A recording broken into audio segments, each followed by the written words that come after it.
Welcome back to another episode of Magical Insight with Luke Hillis. So, broadcasting from Fairfield, Iowa. The topic of today is focusing on, once again, sleep.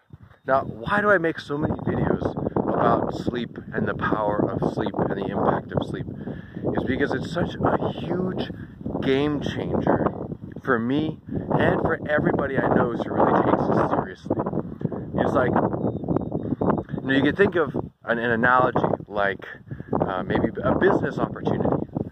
So whenever you consider a business opportunity, one of the questions is, how big of an opportunity is it? If you're going to invest some amount of money towards a business opportunity, then one of the natural questions is, how big of an opportunity is it? Are these resources better used somewhere else?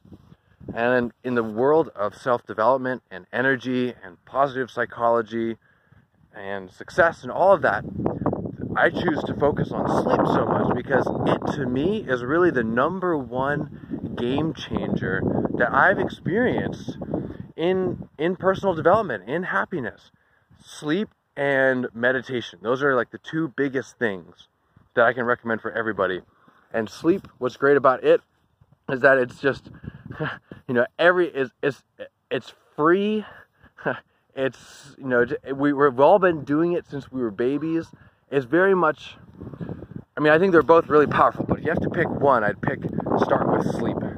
And sleep is just so, if what I'm saying doesn't resonate with you in the sense of,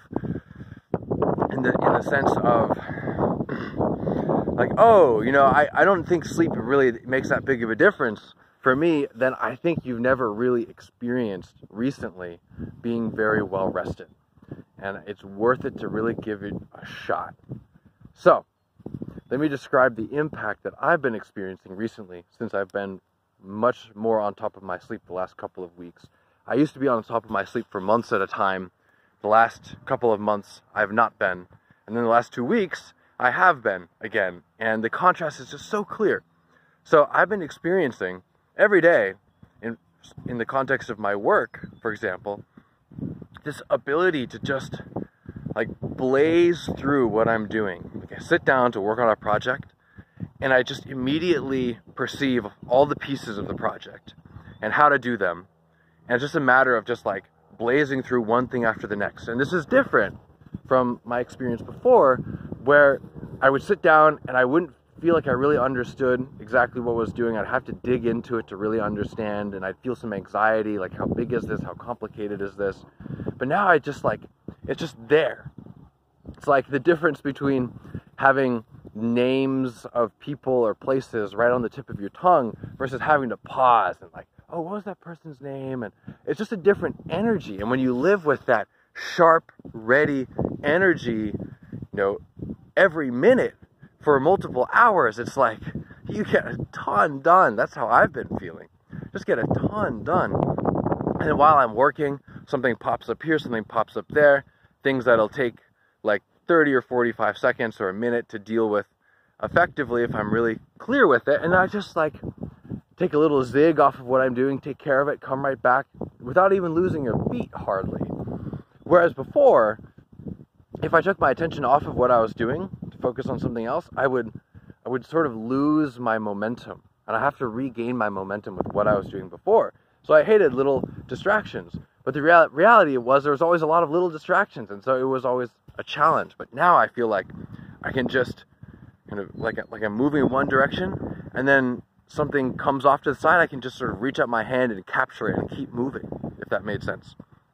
It's like I'm capturing the little things in the stride of my big things at the same time. So that is very powerful, very impactful for my work, very impactful for my experience of working, because I feel in a flow state while I'm doing it, which is so fun. And I completely connects to sleep and energy and the clarity of your mind. That sleep, it creates a clarity in your mind that you can see the big picture and the details simultaneously. So that's huge. Another example was I was playing video games last night. And I play video games once a week. It's a very fun thing to do. For me, I'm recently back into it to some extent. And I was just noticing in this game where I have to be reacting in the moment, doing relatively complex commands with the controller at, good at moments in time and making strategic decisions in the moment and whatnot. I was making such good decisions. I was so clear. I was just like in the moment by moment, making effective decisions. And it was relatively effortless as compared to really having to push my mind before. So sleep is huge, huge, huge. It's a game changer activity. So if you, getting back to an earlier point, if you feel like you don't think sleep really makes that much of a difference for you, then I would recommend you make a real disciplined effort to get fully rested and then evaluate from that place. And how do you know if you're fully rested? You know you're fully rested if you're waking up naturally. You're waking up without an alarm and you feel good when you wake up. You feel like you want to get up and do things. This is how you know if you're fully rested. So if you're waking up to an alarm and you feel good, but you're still waking up to an alarm, you're not fully rested. Otherwise, your body would wake up. Your body's not going to sleep forever without an alarm. We're designed to wake up without alarms when the system is full. It's like charging a battery. The green light on the battery charger doesn't pop up until the battery is full. And our body does the same thing with sleep, that we don't wake up until we're fully rested, basically, or until we've gotten as much rest as we can in that sitting of sleep, which is also affected by, if you're trying to sleep when you're usually awake, it'll be hard to be asleep because your body isn't functioning to sleep during that time. We have rhythms. So if you're going to bed, here's your strategy for getting fully rested. Start going to bed within the same 1 hour time frame every night. So if that's going to be between 9 and 10, that'd be more like me, but you might not be ready for that or want to do that. Or if it's going to be like between 11 and 12 or whatever, start going to bed within the same 1 hour time frame, because your body will appreciate that consistency of when you go to bed. And then you should really, if you're going to get fully rested, especially if you're in a habit of not being fully rested, you'll probably need, I'm just thinking, you need to be getting enough sleep in order to be actually catching up on your sleep debt. So I would say you need to have at least 8 hours available to sleep every night. So if you're going to bed at 11, you should be able to sleep until 7. At least. And ideally, if you can set yourself available with 10 hours of sleep a night until you're caught up on rest. It doesn't mean you're going to sleep for 10 hours. Your body might not be capable of sleeping that much right now or ever, but you might sometimes need that much time. And the more sleep you can catch up on each night, the sooner you'll get to the goal of when you wake up naturally without an alarm, feeling good, feeling like you want to get up and do things.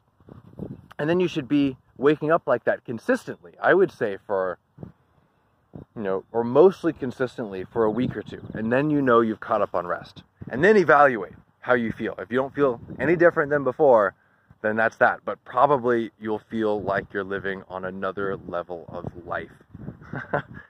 That's the impact of good sleep in life. So, there you go. Another promotion of the power of good sleep in life with a few tools, a few perspectives, a way of measuring your rest. This is Luke Hillis from Fairfield, Iowa. Magical Insight. If you like the video, please subscribe and share it, comment, reach out to me. I'd love to hear from you. And until tomorrow, have a fantastic day.